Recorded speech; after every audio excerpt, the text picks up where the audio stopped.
Welcome to Postcards for Petrolheads. In this episode we're going to look at these two postcards. They were unposted, but they both show the Feathers Hotel in Ludlow.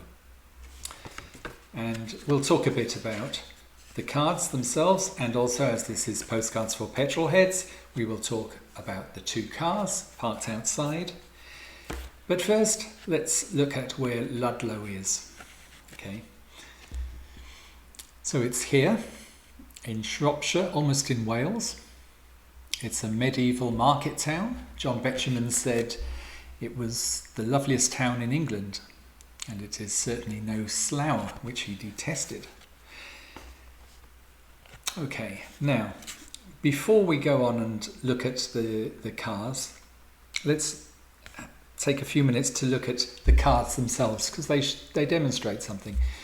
One's smaller than the other, as you can see. Now, this size card was the original size of postcard, of picture postcards, from about 1898, I think. So the post office said you could send a card of this size and it would be cheaper than sending a letter of an equivalent size in an envelope.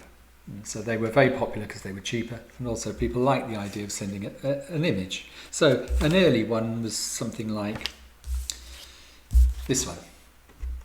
So you would have had an image here, and the person would have written the message underneath. Or quite often they were landscape, and there was a space at the side for writing, or maybe underneath. But on the other side, you would have just had the address and the stamp. And you had to abide by these rules originally, but people started clamouring for more space. They were writing all around here. In fact, this one's written at the top as well. There wasn't enough space for the messages. And I can't remember exactly when, about 1902, 1901, 1902, the post office started allowing people to write a message on the back. And those were called divided back postcards. This is one. Now, this was posted in 1903. And as you can see, the person wrote the message here. So this was like between the two, between postcards like this with no space to write a message on, and the early ones that had little space here. But now if we look at the back, it's got a division, and on the left it says this side may now be used for communication. So this is one of the early ones, and these two are exactly the same size as our Feathers Hotel one. But first, let me read you the message on this card, because it's quite interesting for us petrolheads, and it explains why I've got a card in my collection with no car in it. So it says, this was posted the 12th of April 1903 from Bodmin, okay. So it says, all went well yesterday until 20 minutes to 4, when something went wrong with the accumulator. Of course, we were miles from anywhere, but we managed to put the motor in a field, and we got a market cart to drive us to a little village inn. We were presented with the most lovely roses at a little cottage by the wayside, where tea was offered us also. The inn itself smelt exactly like Ridge Cap, and it was so comfortable. Motors all right today. Have arrived in Bodmin. So a nice little message there from the early days of motoring. So now let's look at the other card, the larger card. Now this one is 150 millimeters by 112, 6 by 4 inches. And this was published by Walter Scott in Bradford. Walter Scott was born in 1878, and he was a photographer who began publishing cards in Bradford in the 1900s, in what we call the golden age of postcards. After he died, the company continued, and during the 60s it produced a range of cards called the Colour series, natural colour postcards. And these were larger. These were what we call continental sizes.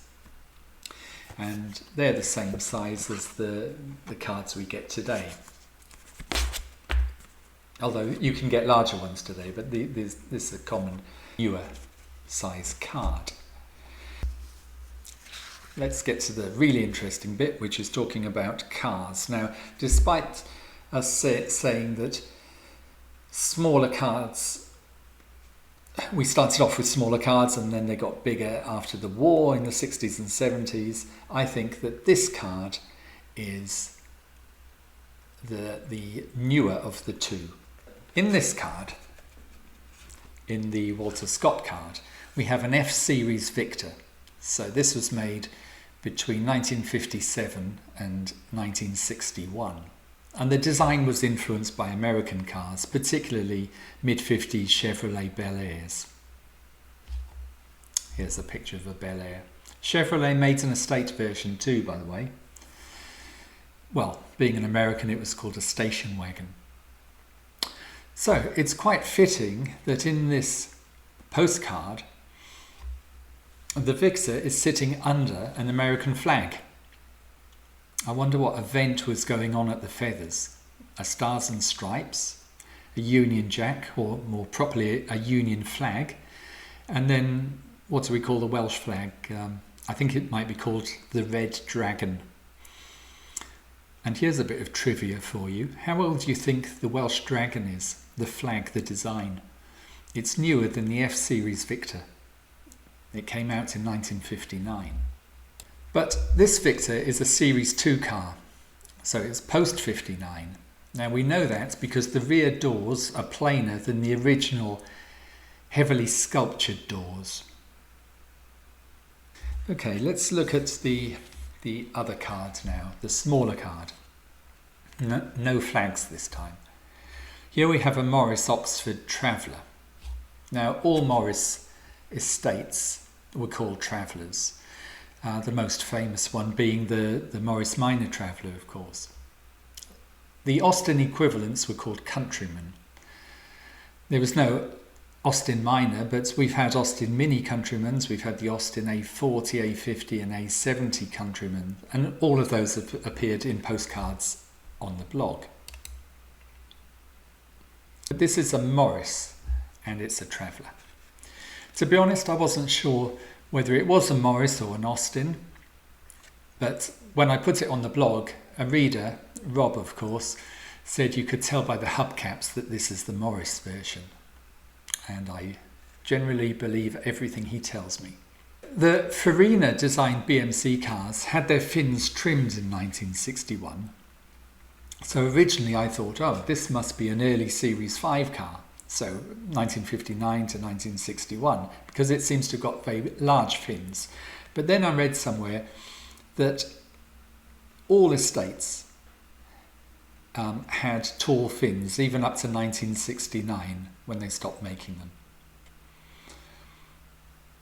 Well, they stopped making estates in 69. I think they stopped making the saloons with the smaller fins in 71 when the Marina came out.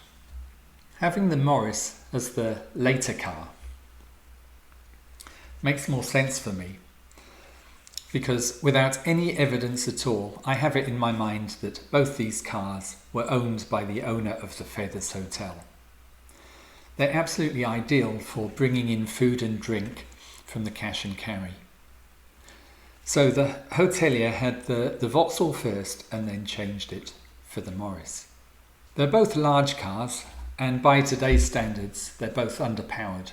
The Vauxhall was 13 feet 11 inches long, that's 4.2 meters long, and it was powered by a 1500cc engine with a 3-speed automatic. And the Morris was 7 inches longer at 14 foot 6, that's 4.4 meters.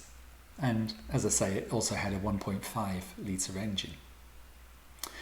One interesting detail in the approach is the approach to the load bay.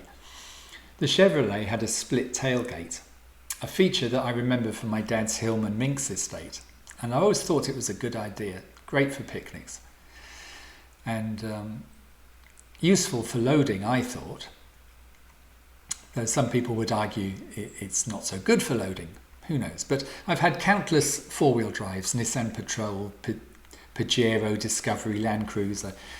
None of them had this feature, which I always thought was a shame. Anyway, the Vauxhall, despite all the similarities with its General Motors cousin, didn't have a split tailgate, yet the Morris did. I wonder what the thinking was there. So those are my two postcards from Ludlow. I hope you've enjoyed it. If you did, please like below. If you want to know when new episodes come out, just subscribe, and any comments are always welcome. Thank you very much.